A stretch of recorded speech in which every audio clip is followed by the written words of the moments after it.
I got myself another broken PC. For 20 euros I could pick up this 4th gen i5 with a GTX 960. Not bad, right? That is, if it works. Let's see how good or bad this thing is after the intro.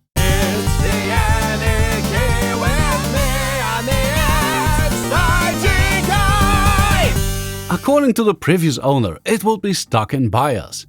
They removed all drives, so I'll have to add my own. Let's have a quick peek behind the mask. So we have this GTX 960, 2 sticks of RAM, a 650 watt power supply ain't bad. Sadly, it's a modular one and it didn't come with all the cables. Still, the case with the power supply alone is worth more than what I paid for this thing. Let's plug it in, see if it turns on at all. Hey, there's some USB dongles still in here. We'll figure out what those are later. There we go. So we've got 8 gigs of DDR3 1600 memory and an i5 4590 CPU. There's one SATA device. Look at that, it has a Blu-ray player. I just paid 25 euros to get one in my own PC. If I'd known that a few weeks earlier. System date is still correct, so I guess the BIOS battery is still fine. CPU temperature seems quite alright, although we haven't made it work yet. Let's see, will it take an NVMe in this M.2 slot? Let's try to install Windows 11 first. There's our drive, so yeah, this H97 board is able to use NVMe drives. Nice! I've seen 6th gen machines that would only take M.2 SATA drives. And actually booting from the NVMe. Nice! I always wonder how they could have made the country selection worse. Even in Windows 95 I could just press the N key to quickly reach the Netherlands. But no! Not in the Windows 11 installer.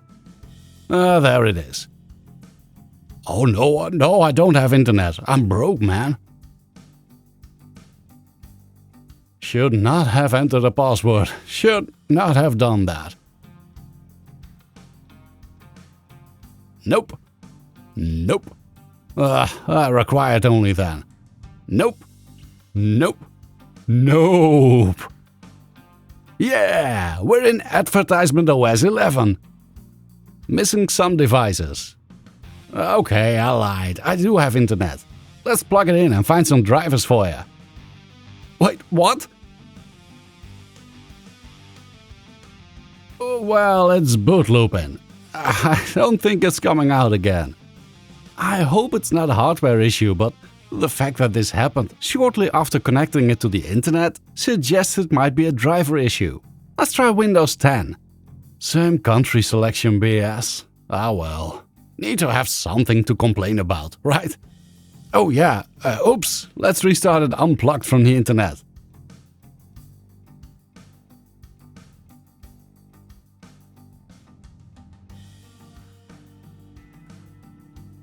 What? Page fault in non-paged area seems to point to a memory issue, but I tried other sticks of RAM and it didn't help. CPU temperature is still decent as well.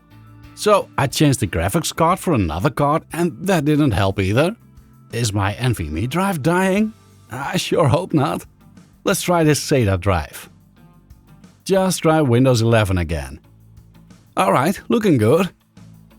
Oh, it took the whole drive. Whatever. Again, missing some drivers, so let's connect it to the internet. Oh, what the actual...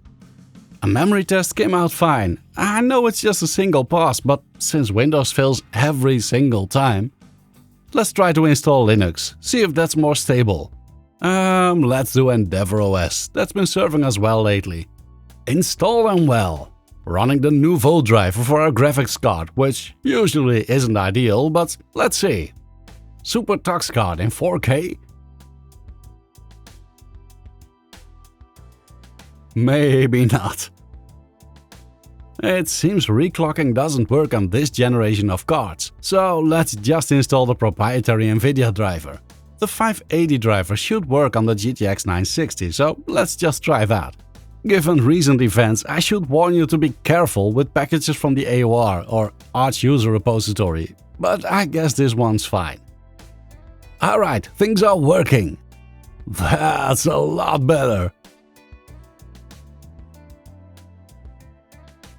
60 FPS typical with a minimum of 52 ain't bad at 4K.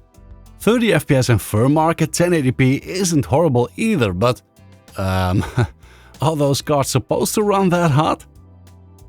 Our broken game PC get a CPU single-core score of 1329 from Geekbench and a multi-core score of 3821, which is extremely close to the 6th Gen i5 that's in the game PC that I built to test some older GPUs.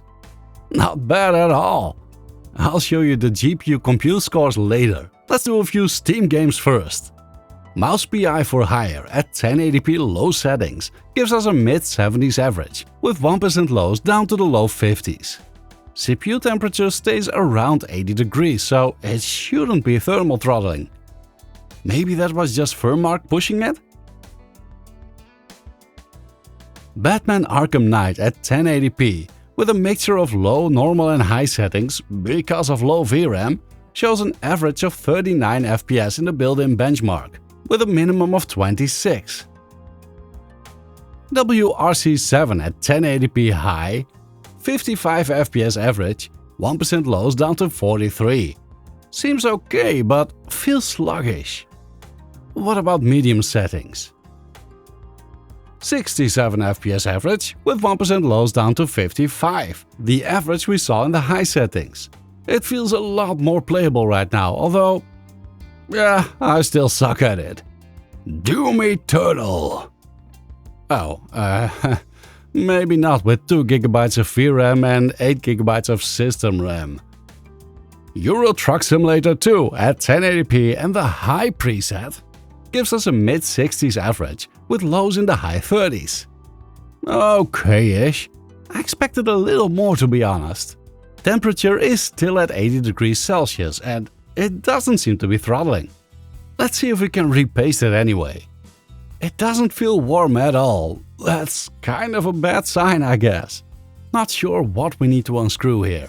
Well, let's just start with these four. Voiding our warranty. Oh, that apparently is all that it takes to get the heatsink off.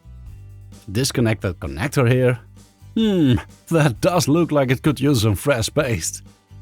There's nothing on these memory chips, but it looks they aren't supposed to be touching the heatsink, so I guess it's fine. Clean out the old stuff. Yeah, let's disconnect that one as well. Alright, looks clean to me. Some new toothpaste.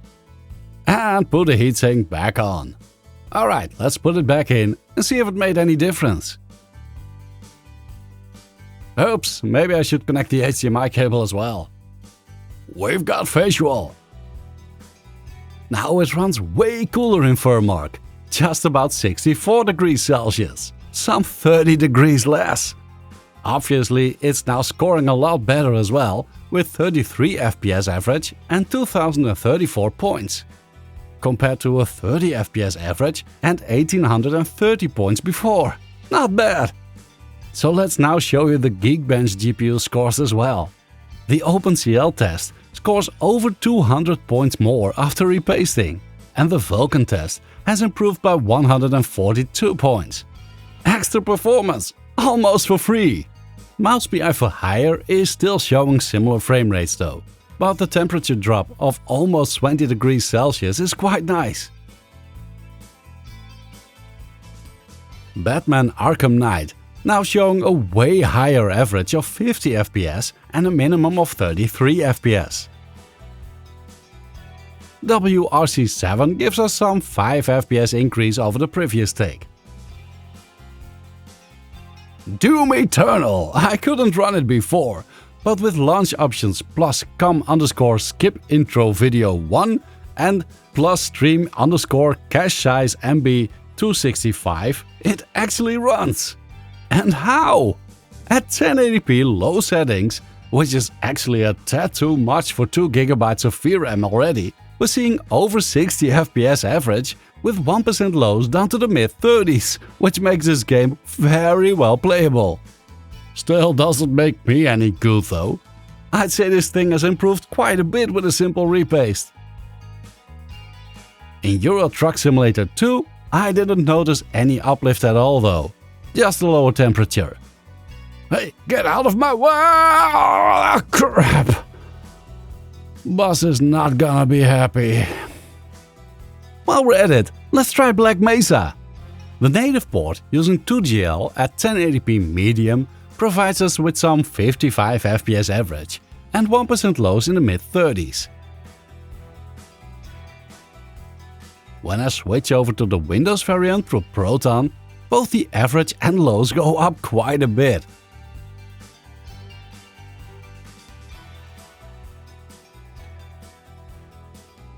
Oh, that's not as solid as it looked like. Should we try Super Tux Card again? Yeah, why not? Again at 4K resolution and FX level 3, we're now at a typical FPS of 60 and a steady number of 52. Great! It's just exactly the same as it was before. Ah well. What about those two USB thingies? One of them identifies as a Rapu 5G wireless device, which seems to be for wireless keyboard and mice from that brand. I guess the previous owner now has a worthless wireless mouse or so. The other one is a Bluetooth adapter. That could come in handy. Let's connect it to a Bluetooth keyboard. Alright, that works fine. Nice! So, for 20 euros, I'd say I got myself multiple times that value. Not bad, right? Should we retry Windows? Alright, one more time. I downloaded the drivers for this board from MSI's website in advance, so I can hopefully install everything before connecting to the internet. Windows 10, since there weren't any drivers for Windows 11 on there. Scrolling, scrolling, scrolling. Alright, we've got a desktop. Here's my stick with the drivers I downloaded. Let's start with the chipset drivers. Looking good. So, the only one left without drivers is this communications controller. Their device ID points to an Intel security engine and there's no drivers for that here. Damn it!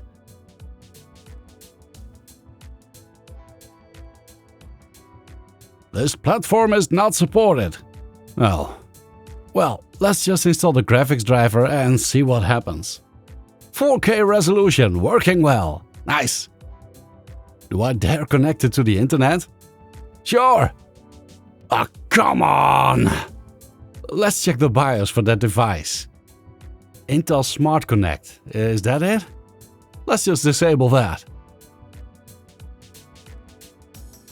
Alright, one more reinstall. Alright, working desktop again. Let's just plug it in. And it's dead. Nice. Alright, I'm done for today. Maybe we'll revisit this thing someday. Let me know if you want to see a comparison of this GTX960 between Windows and Linux someday. If I can't get the system working with Windows, I could at least test it in another one that does work. Thank you very much for watching. Until next time.